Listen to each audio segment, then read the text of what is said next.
स्वागत तुमचं TV9 मध्ये आणि तुमच्या या लढ्याला यश आलं त्याबद्दल तुमचं अभिनंदन देखील। धन्यवाद।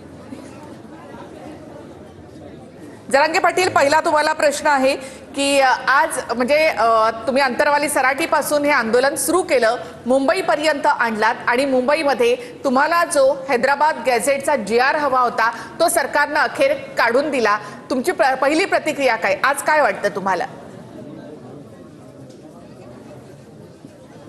मराठवाड्यासाठी आणि पश्चिम महाराष्ट्रासाठी तो आनंदाचा दिवस आहे की जे शक्यच नव्हतं, जे होणारच नव्हतं आणि होऊ पण देणार नव्हते, तो GR निघणं गरजेचं होतं आणि तो गरीब मराठ्यांच्या पोरांना लढून मिळवला। गरीब मराठ्यांचे पोरं मुंबईत गेले, गरीब मराठे आणि मी आम्ही दोघांनी मिळून जो गरिबांच्या एकजुटीवरती GR निघाला, त्या GRमुळं अर्धा महाराष्ट्र परेशान की असं का केलं, तसंच का केलं।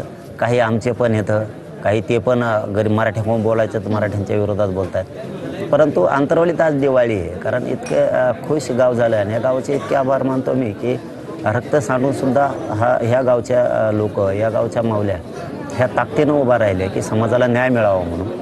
आणि हीच प्रेरणा राज्यभर गेली की जर महिला गप्प बसायला तयार नाहीत तर महाराष्ट्रातले 7 करोड मराठी गप्प का बसायचं। सगळेच एकजुटीनं उठाव केला आणि आज गोरगरिबांच्या लेकराचं कल्याण झालं। आज सुखी समाधानी लेकरं व्हायला लागले।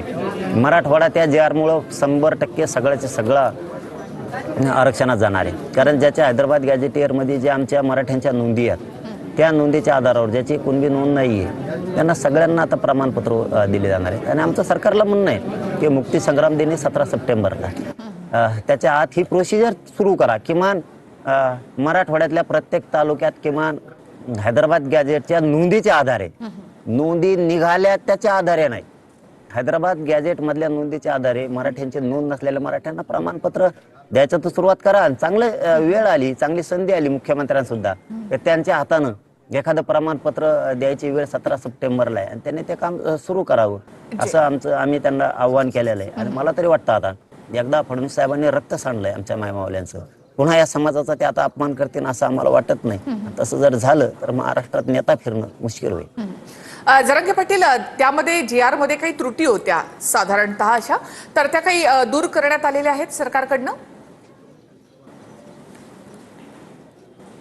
त्यांनी शब्द दिलाय काय त्या त्रुटी असतील तर काढू, पण काय असतं माहितीये का, आपण एखादी जमीन घेतली आणि तिथं जर आऊत हाणायला लागलो, आपण नांगरायला लागलो तर लक्षात येतं शेतात मुळी कुठं आहे का, खाली दगड आहे का काय, नंतर ते काढता येतं। बरोबर।